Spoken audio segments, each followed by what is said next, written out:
Taarifa mbaya na dharura kutoka kwa Waziri Mkuu George Simbachawene imetikisa medani ya siasa nchini Tanzania. Ujambo na karibu, na ikiwa ni siku yako ya kwanza hapa, tafadhali kumbuka kusubscribe.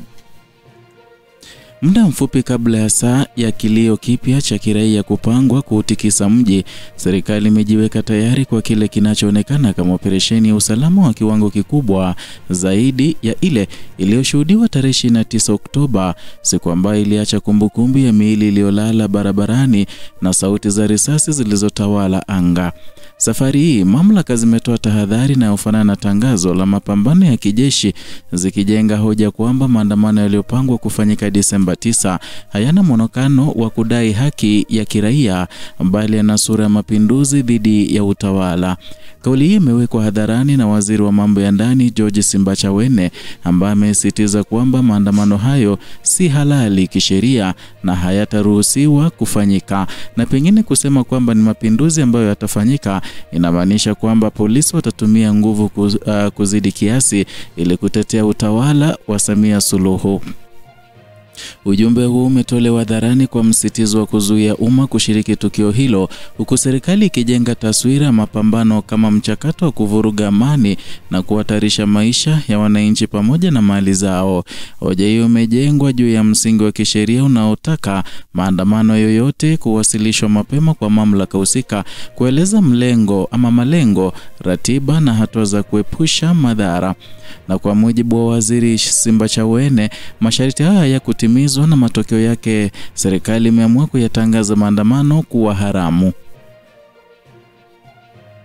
Na katika ujumbe huo mkali, serikali imeweka wazi kuwa yeyote atakayeshiriki katika tukio hilo atakabiliwa na hatua kali za kisheria. Hii inaashiria uwanja mpana wa kukabiliana na raia unaonekana kama maandalizi ya kuwazuia kwa nguvu wale watakaojaribu kujitokeza mitaani.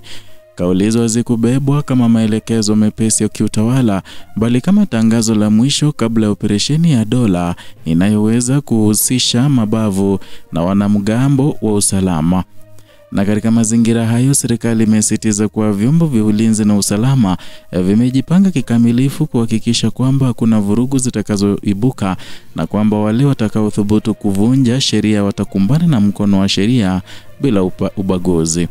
Hii inaweka taswira ya uwepo wa vikosi vilivyoko tayari barabarani vikisubiri ishara ya kuanzisha operesheni ya kusambaratisha umati wa watu katika miji mbalimbali. Tukio hili linakuja katika kipindi ambacho mitandao ya kijamii imekuwa mradi mkubwa kuhamasisha watu kwa ujumbe unaowasukuma wananchi kujitokeza kwa wingi Disemba 9. Serikali imeonya kuwa inafuatilia kwa makini watu wa makundi yanayotumia majukwaa ya mtandaoni kupandikiza hisia zinazofanana na uchochezi. Ni jambo linaloonyesha kwamba mapambano hayatakuwa tu barabarani, bali pia katika ulimwengu wa kidijitali. Ni hatua inayodokeza kwamba watu wanajihusisha na usambazaji wa ujumbe huo wanaweza kukumbwa na hatua za kisheria. Wakati maneno ya tahadhari yakitawala anga ya habari, kumbukumbu ya Oktoba 29 bado inasumbua taifa. Kwa wingi, hiyo haikuwa tu siku ya mgongano wa kiraia na dola, bali siku ya utambulisho mpya wa njia ya dola ya kushughulikia sauti za umma.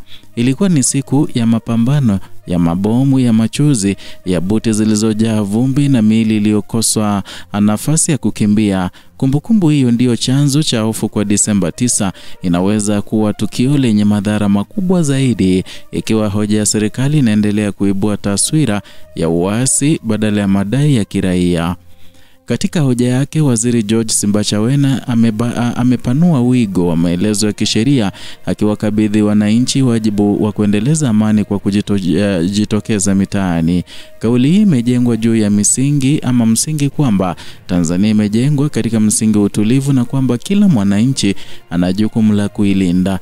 Lakini wakati ujumbe huu unasisitiza amani kama kigezo cha maamuzi, unajenga pia taswira ya taifa linalojaribu kukabili sauti zinazohoji ubaguzi wa haki za kiraia katika mikusanyiko ya umma.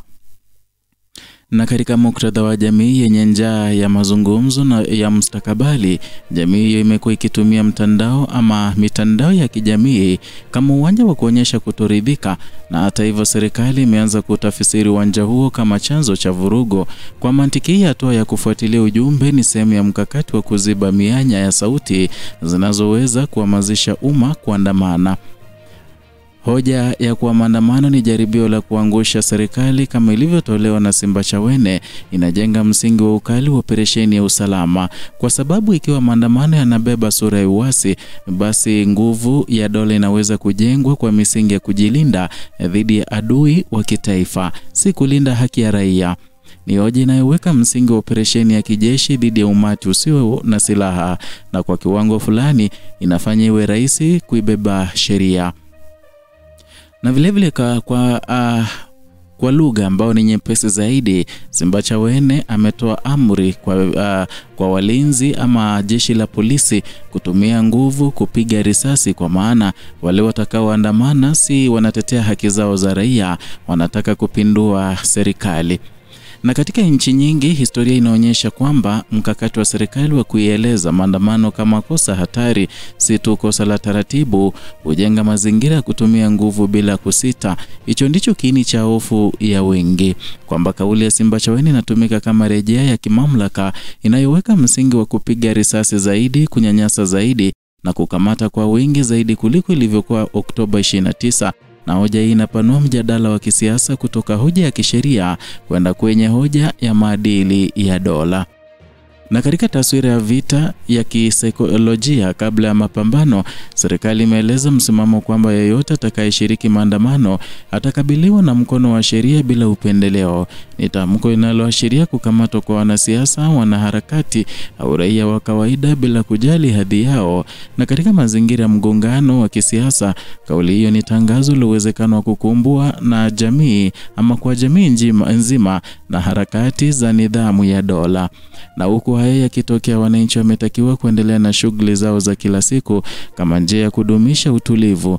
Ni kauli iliyojaa msisitizo wa kuondoa umma barabarani ili kukwepa tukio la vurugu, lakini kwa upande mwingine ni tamko linaloweza kueleweka kama mbinu ya kuzima sauti za rejea ya umma.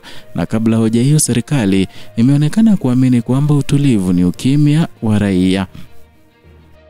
Na katika makao makuu ya mamlaka za usalama, kuna uwezekano mkubwa wa kuweka utaratibu ulinzi katika maeneo ya mijini, barabarani na karibu na vituo vya mkusanyiko wa watu.